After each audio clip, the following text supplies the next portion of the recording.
एक गांव में श्यामलाल नाम का एक किसान अपनी पत्नी और 3 लड़कों के साथ रहता था। श्यामलाल खेतों में मेहनत करके अपने परिवार का पेट पालता था, लेकिन उसके 3 लड़के आलसी थे, जो गांव में वैसे ही इधर-उधर घूमते रहते थे। एक दिन श्यामलाल ने अपनी पत्नी से कहा, अरे चंदा, मुझे तो इस बात की चिंता लगी रहती है कि अभी तो मैं खेतों में काम कर रहा हूँ, लेकिन मेरे बाद इन लड़कों का क्या होगा। इन्होंने तो कभी मेहनत भी नहीं करी है, ये तो कभी खेतों में भी नहीं गए हैं। आप चिंता मत कीजिए, ये भी धीरे धीरे काम करने लगेंगे। समय बीतता गया और श्यामलाल के लड़के कोई काम नहीं करते थे।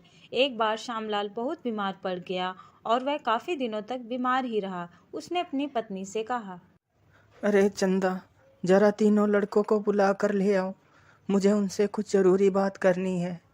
जी, अभी बुला कर लाती हूँ। फिर चंदा तीनों लड़कों को बुलाती है। अरे सुनो बेटा, तुम्हारे पिताजी तुम्हें बुला रहे हैं। जी माँ जी, चलिए। फिर वह तीनों लड़के पिता के पास आ जाते हैं। जी पिताजी, आपने हमें बुलाया, बोलिए क्या बात है। सुनो बेटा, मुझे लगता है कि अब मैं ज़्यादा दिनों तक जीवित नहीं रहूँगा।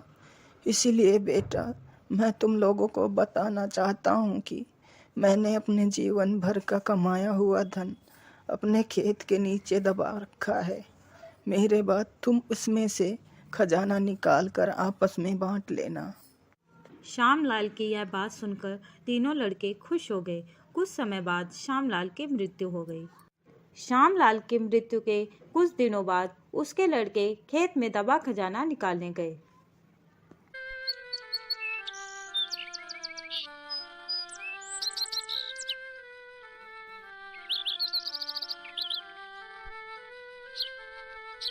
उन्होंने सुबह से लेकर शाम तक सारा खेत खोद डाला, लेकिन उनको कोई भी खजाना नजर नहीं आया।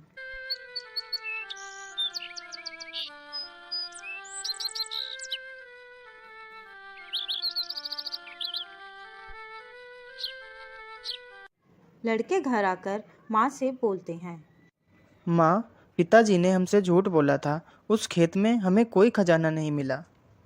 तुम्हारे पिताजी ने जीवन में यही घर और खेत ही कमाया है, लेकिन अब तुमने खेत खोद ही दिया है, तो उसमें बीज भी बो दो। ठीक है माँ जी, जैसा आप सही समझें। लड़कों ने माँ के कहे अनुसार खेत में बीज बो दिए और खेत की देखरेख करते रहे।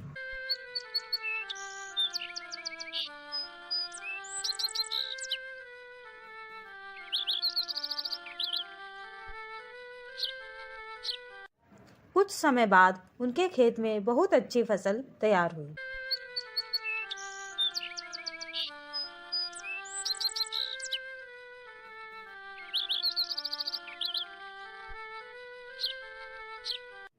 फिर वह उस फसल को काटकर बाजार बेचने गए। फसल बेचकर उन्हें बहुत अच्छा मुनाफा हुआ, जिसे लेकर वह अपनी माँ के पास पहुँचे।